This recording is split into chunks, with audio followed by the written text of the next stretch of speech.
মানে স্বাধীনভাবে ভোট দিতে পারেননি করেন নিজের মতো ভোট দিতে পারিনি আমরা। তো ওরা ওরা কি করতো, ওরা নিজেরা বোতাম টিভি দিত, নালে বলতে এখানে যাও। এইভাবে ভোট দিতে হতো। হ্যাঁ এই 29 তারিখ ভোট দিয়েছিলেন, হ্যাঁ এবারও ছিলাম।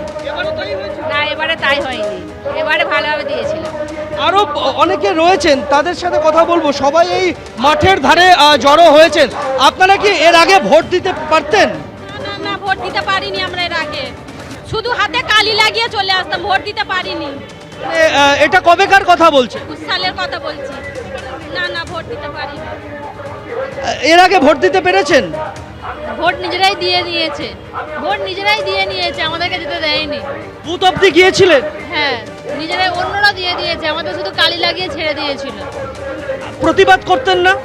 কি ভয়ে বলতেও পারবো না, প্রতিবাদ করতে গেলেই মারবে, তা কি করব, না দিয়েই চলে আসতাম। আগে ভোট দিতে পেরেছেন আপনাদের ফলতায়? সময় দিয়েছি, কোনো সময় দেওয়া হয়নি, এইরকম সময় অনেক সময়। যখন দিতে পারতেন না, কেন পারতেন? ওই আমরা দিয়ে দিচ্ছি, হয়ে গেছে, আমরা দিয়ে দিচ্ছি, চলে যাবো, হয়ে গেছে। শুধু মহিলাদের নয়, পুরুষদেরও একই অভিজ্ঞতা। কি হতো? থেকে ভোট নিত তৃণমূল বাহিনী।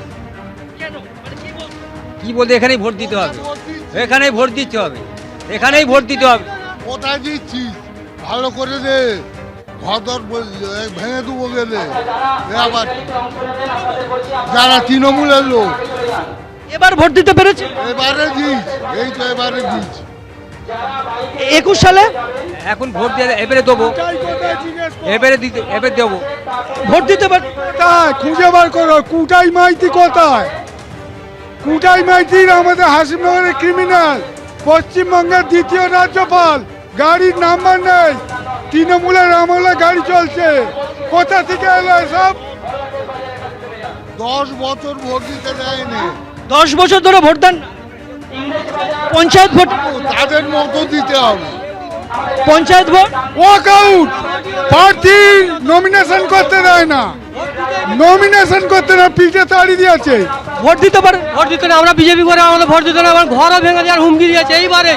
2026-এ ঘর ভাঙার হুমকি দিয়েছে। সমাজ সামন্ত, ধনঞ্জয় প্রধান, ইসরাফিল শেখ চকদার, হোসেন সামন্ত, এরা সব হুমকি দিয়েছে ঘর ভেঙে দেবে। কম বেশি সকলের অভিজ্ঞতাই কিন্তু একই রকম আমরা দেখতে পাচ্ছি।